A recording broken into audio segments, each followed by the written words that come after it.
Blog Talk Radio. Welcome to Solutions with Courtney Anderson. I am your host, Courtney Anderson. Today, we have a show that is part of our Help Situation Spotlight series.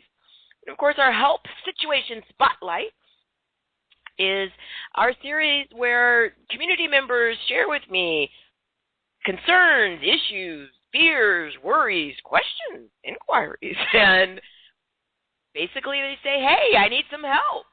So we take a situation, we shine a spotlight on it, and we try to determine what can we do to potentially explore some solutions. It's all about what can we do to surpass our goals. So this show, our topic is, I hate my job. What should I do? I hate my job. What should I do? Now, I have to be very candid that I struggled a little bit with scheduling this show. We strive in all the programs that we put forward in the corporate education that I provide for client organizations on site, in things that I write and media appearances. I do always try to be pragmatic, and that's easy because that's how I think, right? I'm always about what will work and what I perceive to be the most realistic options. I'm passionate. Again, that's also easy because I select things to do professionally that I'm passionate about. So that's the easy.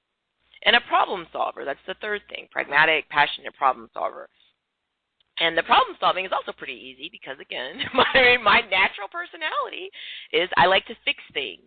And I made some choices in terms of education and professional opportunities that perfectly fit with these sort of natural inclinations and predilections. So that was all pretty simple.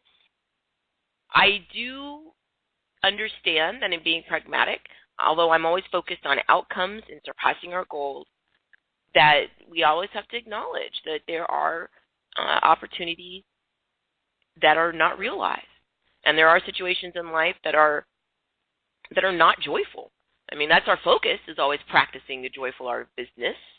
But sometimes people get so put in a position and they get so focused on the negative aspects of something that it becomes overwhelming for them. And then sometimes people actually convince themselves that there is no other option. And then it becomes a pervasive or habitual situation of just sort of negativity. And that's okay. That's certainly a choice. And this topic for, this episode, I hate my job. What should I do? Is one of those topics that certainly many people over the years have shared with me. And I also know that often the feedback and the discussions and the potential solution analysis that I provide, that we've worked with different individuals and organizations for a long time, because yes, an organization actually can feel like they hate what they do. The leadership can. Some people actually don't want to feel differently. So that's part of the challenge. And the other part of the challenge is I understood very early in my professional life, so probably about 17 years old, when I was, first working in the world, supporting myself, I began to understand that hating what you do that takes up a lot of your time is probably a very negative choice in terms of your short-term, mid-range, and long-term outcomes. It just becomes really difficult to have sort of an overall healthy, positive, optimistic viewpoint when you literally despise what you do. And that's why when we looked at the title for this episode, I put hate in all caps. And that's because that's the kind of venom and anger that people share. They hate it. So understanding that my perspective and my solution suggestions are going to be based on the ramifications and positive outcomes of enjoying what you do. We're trudging ahead, and so for all of the feedback people have shared with me over the years when these are discussed with people who are just determined to stay in their situation, and I'm sharing my passion, my engagement, my excitement, and then I get a lot of negative feedback. People say things like, must be nice to like your job. Okay, well, I will share that, yeah, it is nice. I mean, that's the whole point, right? But let's explore sort of how that happens. Let's look at sort of the big picture of the equation, the variables, and see if there's anything that we can do to try to be, again, pragmatic, passionate, and a problem solver in regards to people who have this help situation. So one of the things I mentioned in the show notes is that all behavior is action. And again, my argument here, and it's very simplified, is that if there's some behavior, then that's in a general sense, some sort of action. So if someone gets up every single day and they get in their vehicle or on their bicycle or on the public transport and they go to their work location, and every single day when they do this, they are complaining and unhappy. So they get up to go to the work location, and while they're still at their place where they reside, they're unhappy. And I hate these people, and, another day, another dollar. And they're unhappy on the transport, whether it's in their own vehicle, again, public transport, on their bicycle. They are just unhappy, and they're unhappy before they even get there. But they've made, how many different discrete actions, right? You were awake and alert at a certain time. You dressed, you groomed yourself, and then you went out to the work location or to conduct the work, and if you work at home or in a home office, you went to that area and turned on whatever technology that you need to utilize to conduct your work. My argument is that you've made all these decisions and all these choices. And those are all choices. And doing the same thing every day is a choice. And there's a lot of different actions that go into it. I can think of every job I've ever had. And I've done something that, it was, I didn't intentionally have a big picture when I started this, but literally when I was 17, I started working jobs that a person with a high school education and no other job skills and no experience would be qualified for in my geographic area. And so I worked in the food industry and fast food. I've worked in some restaurants. I was a waitress. I was a pizza delivery driver. I got my license as a bartender. I was not the best bartender because it was difficult for me to remember all the drinks, but I was what they call a bar back. So that's sort of like the person who's not as talented, but you sort of, hey, you pour the beer, you make sure that the ice is set up, and that all the requirements are there, and you sort of are an assistant. I did that. I worked in retail. I worked in the shopping mall. I worked in administrative services as a receptionist or an admin person in a governmental agency, actually. I worked in telemarketing. The list is going on. A lot of people at this point think, well, gee, how did you have all these jobs? For a couple of very honest reasons. One, at that point in my life, I didn't have a lot of job skills. That's why I'm doing these jobs, right? Like, okay, can you fold a pizza box? Can you get in a vehicle and drive a pizza to the destination? Can you deliver this food to this table as a waitress? Again, I already shared. I owned that. I wasn't talented, and I didn't have the experience to be a talented bartender. So I was a bar back, or I'd get bar assignments where I literally just only poured beer, so that I didn't have anything to mess up. And I just took these jobs for one reason. I needed money. I had, hunger. I needed a place to live. And then you need a place to live. I needed money for a deposit for an apartment. I needed money for rent for an apartment. My first apartment in U.S. dollars that I had independently. So before this, my first apartment I had, I think I paid $220 US dollars a month. That I shared, obviously had a roommate, and then I went out on my own and I paid $325 US dollars a month for my 1-bedroom apartment. The apartment was, by international standards, it was quite nice. For U.S. standards, it was a little smaller. I think the apartment size was about 400 square feet, and I needed to get the $325. I needed to get the deposit before I could move in there for just the lease. I also needed to have deposits for utilities, right? I had to get on electricity and water service and trash service. I, had to get phone service. This is before cell phones. I had to come up with all of this, and then I had to keep coming up with it. And so I needed to work, and I'm to this day very proud that I'm a hard worker. I believe I'm a hard worker. I believe that if I put my mind to something, I can do it. But when I started my very first job at 17, what I was sharing was that I got name tags. So these were all name tag type jobs. So I'm your waitress. How may I help you? I'm your pizza delivery driver. I'm your receptionist. I'm at the mall in a retail store helping you. These are all name tag jobs. Literally a little, name tag, that you have a little pin and they put your name on it. Some of the places I worked, they didn't actually want to spend the money to put your name on it, so they'd have like a piece of tape, and then you could just write your name with like a pin on the tape and then put that on the name tag, and then that way, whenever, you left, they could just pull that tape off and then give that to someone else. Well, what I started doing was collecting name tags. And the interesting thing is over the years, I started collecting name tags, and I had a big sort of stuffed animal that a very nice, wonderful gentleman that I dated early in life had won for me at a theme park, and it was a big stuffed animal.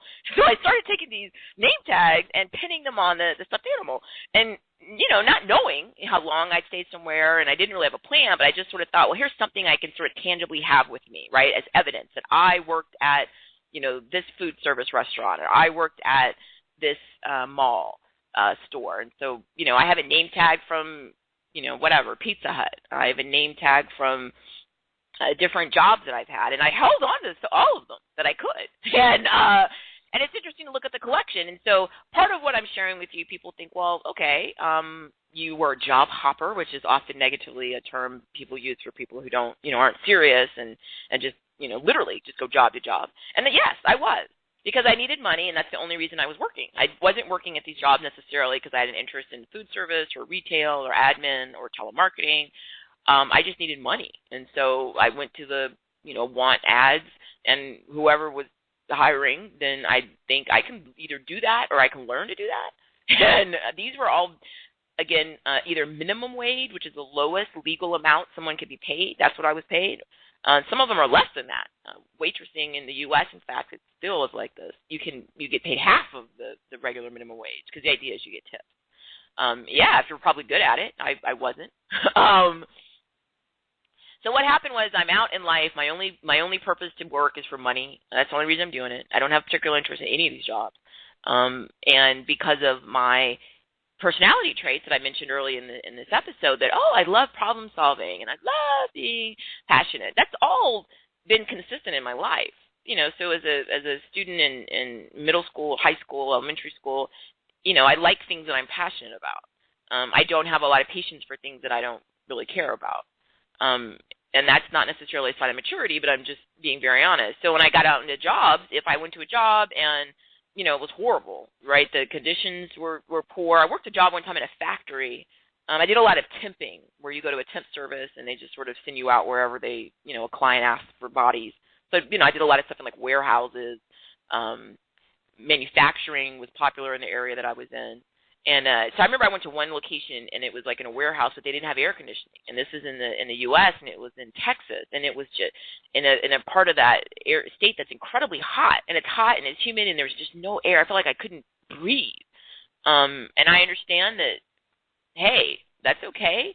I'm not sure it was the safest thing for the employer to do, but and so when I'd get in a situation like that, and I'd feel like I'm not sure that I'm not going to pass out here, then I would just resign, sometimes without any notice because I'm not required to. I was an employee at will, which is a legal term that I have done some episodes on. It means I can quit my job in the U.S. anytime I want to. I don't have to give you notice as an employer. I don't have to give you a reason. I can just leave. So whenever I felt like I hate my job, then I just would go get a different one. Often I would get the different job before I'd quit the first one. Sometimes I'd be so stressed out and at my wits' end with the first job, I just would quit and realize you'll find something. Because I interview well, right? And my self-discipline skills were inconsistent at that time in life. That things like, organization, time management.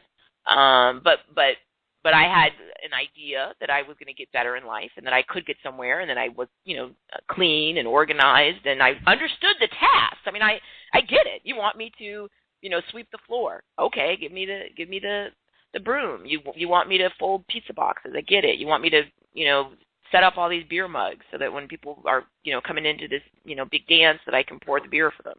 I mean, I can learn these things. They weren't complicated. And I had a lot of confidence that I would be, hired at some other minimum wage job, and I was. And so some people might think, oh, well, that was a different time, and it was a different time. And I'm not saying that, and it was a certain time period in a certain country and with a certain type of situation. So I'm not saying that, cavalierly people should say, I hate my job, I'm going to just go quit. But I am saying that I did understand really early on that we always have choices. They're not good choices. I didn't make necessarily good decisions. It's unprofessional to just, not give notice for a job, even if it is in my mind, not my long-term career. It's still unprofessional. I understand that. But my reality is there's so few things that we have control over in life. So few things, right? The list of what we don't have control over is just, overwhelming. The weather, illness, loss, other people, society at large, crime, war, abuse. I mean, there's just so much. But I've thought I have control over this. I have control over what I'm going to do when I get up and where I'm going to go to earn my money. And I just felt like I'm going to exercise that control. Again, I didn't do it professionally, especially when I was extremely young. No excuses. I wasn't consistent myself in terms of my time management. But I did always feel like this is one thing I can control. And if it's something where I hate it, I'm just not going to be there for long. So when we look at this show, and I share that with you, and at one point I think I actually am going to take some, I don't know, maybe some pictures or something and show all my name tags, because there's a lot of them. I still have that name tag collection. And I always think to myself, if I ever need to go back to one of these jobs, I already have my name tag, and a lot of these employers are big employers, globally. So I'm ready to, deliver pizza or whatever I need to do, and I've got my name tag, and I've been trained. It's been a while, but I'm, I could do it. But it also is it's sort of like it's a touchstone for me. It reminds me. It's a tangible reminder that A, I think we do have choices, and that B, in my personal estimation, hard work is the key to everything in life. And I learned so much in every single one of these jobs about myself, about other people. And when we talk about I hate my job, what should I do? In the show notes, I did a couple of things. One, I was trying to make a distinction between people who claim that they just hate their job and it's so horrible. But when you sort of look at their job objectively, and, there's somebody who's extremely, well compensated by global standards and even by the U.S. standards, they make a lot of money, then it becomes difficult for me to quote, have a lot of sympathy. Sympathy is where I feel sorry for you. Empathy is my ability to put myself in your shoes. So that I always can do. But my ability to feel sorry for you when you're really wealthy and you just don't see it, you just get caught in this narcissistic situation about, you're never, it'll never be enough, you'll never be happy enough. In the show notes I refer to somebody who makes, a U.S. $100,000 a year, which about 6%, 6.2% of all adults in the U.S. earn over $100,000 a year. That's it. That's a tiny percentage. There's a lot of, I think, misunderstanding about that. And people who are in those situations sometimes forget, like, wow, what good fortune that you're here and in this part of the world, that you're able to have the skills or connections or opportunity to have income like this, that you're in that top 6.2% of everybody, and it's like, somewhere around 2% of all women that are in that group. I mean, the numbers are just tiny. And yet, and I think people forget that, you could be in some part of the world that is in a civil war or a famine, and that just could have been by no fault of your own. That was just where you were born, or that's just where you ended up, and so you're here, or you're in Europe, or you're in Argentina, and you have a fantastic opportunity. You make more money, than 95% of people, or 98% of women, and you just claim you're miserable. I understand that you can be miserable and that money doesn't buy happiness and that horrible things happen to people in jobs that make a lot of money. I know all of this. My argument is still the same, though, that you have even more choice than somebody who's making, $7 an hour, which is, the minimum wage in the U.S. I mean, wow. So I'm not saying stay in it. I do so many other shows about, decision making and should you stay in something? Should you go? What are your options? How do you handle these different types of challenges? I'm not saying that blanketly, but what I'm saying is, like I thought to myself as a teenager, and I was an angry teen in some ways. Life throws all of us, different situations, and, some of the things that I dealt with were, really nice in my life. I was what they call a military brat, Army brat. I was born on a military base, and I've grown up in a really, kind of unique society on military bases, which are tiny little worlds where there's, everybody has a home and everybody's employed, and it's a very different culture than the society at large. And the other things in my life weren't really great. But when I got out and I could see that I can control this, and if I'm not, liking something, or it's horrible, or I hate it, then I'm going to plan ahead, and as long as I can come up with the money, when I needed my, $325 or whatever for that first one-bedroom apartment that was my space by myself, as long as I can come up with that money by the, rent date, then I can do that in lots of jobs, right? And that's how I lived, all the way up until, I'd finished school. I finished my undergrad school and finished law school, and then was able to start doing the things I do now, teaching at universities and practicing law. But I've held on to that experience. I've held on to my name tags, and my argument is you need to ask yourself: are you being realistic, and and are you being ungrateful? So if you say you hate your job, but you have a life of incredible opportunity, and statistically compared to, most people in the world, you have opportunity, and then I think you need to be aware of that, be appreciative of that, and then start making choices. You have resources, right? So save, plan. But to have the little minuscule tiny group of people that have, quote, made it, at least financially, on paper, you have good income. I understand people can, you can make $500,000 a month and spend $550,000 and you're broke. But I think that's part of what makes me sometimes stressed about this topic. I hate my job when I'm hearing it from people who are,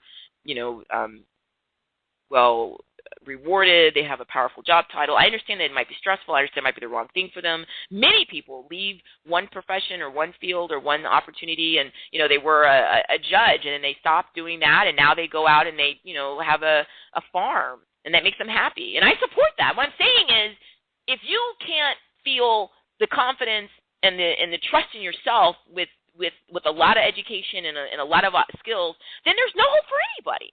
And I think that's sort of my frustration when I'll go to a group of people who are incredibly, educated, or they're, professors, or they're attorneys, or real estate investors, or whatever. Like they have options. And when they start, sort of grousing and, I hate my job, it's sort of like, well, yeah, I get that, but I've hated a lot of my jobs too. But we have better options than anybody else. So take advantage of them. It's difficult to feel that sorry for someone who has the education and the skills, but just refuses to do anything differently. And again, if you do the same thing every day, that's a choice. Then accept it, own it, you doing it. Lastly, some people just hate work. I think there are some people that even if it's like a great, fit for their personality, and they get to make their own schedule, and they have, the best chair that you could imagine, and they're allowed to do exactly what they want when they want, and they're paid, a number that they think is absolutely, representative of what they're worth. They are still people who complain. They just hate the idea of working. And that's another problem. If you don't want to do anything at all, then again, my argument always is, I accept your choices. You're an adult. That's the beauty of this. It's the beauty of it. I share in so many different programs the analogy. It's your life. You're the star. It's like being in a movie, right? You're the star of the movie. You're the screenwriter. You're the director. You're the producer. You're everything. So it's your world. Do whatever you want. And if you just don't want to work at all, then don't. Find a way not to do it.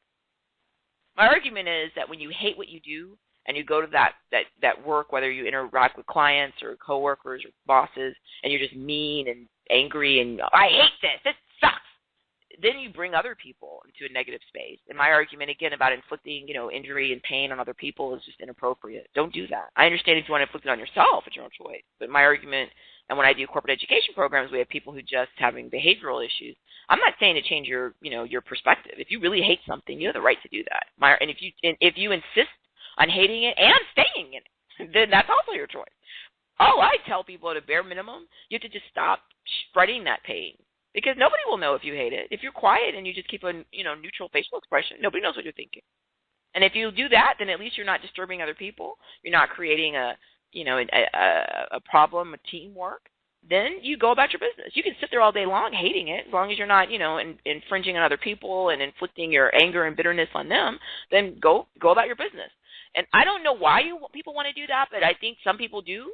And again, I want to validate that choice. That's your choice. But if you're somebody who actually likes the idea of working, but you just hate some specific job and you're caught in that sort of issue of, well, doesn't everybody hate their job? If it was fun, they wouldn't call it work, right? There's a lot of pushback against the whole sort of personal improvement, adult education, motivational field. Follow your passion, live your dream today. And some of it is totally valid. There's a lot of people out there with just, completely illogical content that is simply just for money. Hey, you can make $10 billion in 2 days with my program. No, you could. It's possible. It's not probable. And there's a lot of people who prey on people's feeling that they hate their job and that their life is, passing them by and that they're stuck and that their dreams are never going to come true. And there's a lot of people who take advantage of them financially. It's a whole other topic. But there is something to be said that if you take the time to invest in yourself, and I talk a lot in all of our programs, right, about listening to yourself, about taking that time just with yourself to understand your thoughts, to hear them, so whether it's a formal meditation, or just some sort of casual program you've created, having the opportunity to listen and figure out, who am I? What do I want? What do I like? Is incredibly helpful. And if you do that and then you figure out what it is that you enjoy and then you go do that as much as you can, it just makes sort of logical sense. If I'm a morning person and I get a job and I'm working a night shift, it's not going to make me happy. So get a job that's a morning job. If you're somebody who likes a night job, work a night job. If you're somebody who loves being around other people, you have to get a job around other people. If you have somebody that likes to be alone, to get a job where you're alone. This isn't difficult. But it's where people, I think, try to lie to themselves or not listen to themselves, and they think, well, I'll just make it work. Well, not really. I mean, you can show up every day, and if you have enough pressure, whether it's economic pressure, like I need this money, or just pressure, I don't want to disappoint other people, you can't force yourself to do anything. Humans are incredible what we can withstand, what we can do to ourselves. But my question is, why? You hate it. That's the answer. Do something else. I don't agree that everybody hates their job. It's absolutely not true. And in fact, one of the challenges at this part of my life is I love what I do so much. Like, I'm so happy and excited most of the time. It's hard for me, when I go out socially or to make new, acquaintances in my real life. I don't want to be around people who complain all the time because it brings me down. And what can I do about it? They don't want to change. And I just think you have so much time you spend in your work, whether it's your volunteer work or paid work. Why make it something miserable when it doesn't have to be? Is it easy to figure out what you want and then do it? No. But that's the whole purpose of what we do in these programs. Create a framework, have a plan, execute, and then analyze what happened afterwards. And you just keep going. And it does work to some extent because I love what I do. And that is not an accident, and I didn't get lucky. But thank you for joining me, and always come to CourtneyAnderson.com.